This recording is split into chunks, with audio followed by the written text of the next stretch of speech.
قل أعوذ برب الناس হে নবী, তুমি বলো, আমি আশ্রয় চাই মানুষের মালিকের কাছে, ملك الناس আমি আশ্রয় চাই মানুষের আসল বাদশাহর কাছে, إله الناس আমি আশ্রয় চাই মানুষের একমাত্র মাবুদের কাছে, من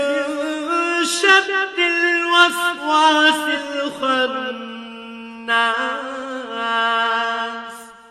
আমি আশ্রয় চাই কুমন্ত্রণা দানকারীর অনিষ্ট থেকে, যে প্ররোচনা দিয়েই গা ঢাকা দেয়, الذي يوسوس في صدور الناس যে মানুষের অন্তরে কুমন্ত্রণা দেয়, من الجنة والناس জিনদের মধ্যে থেকে হোক বা মানুষদের মধ্যে থেকে হোক, তাদের অনিষ্টের হাত থেকে আমি আল্লাহ তাআলার কাছে আশ্রয় চাই। صدق الله العظيم।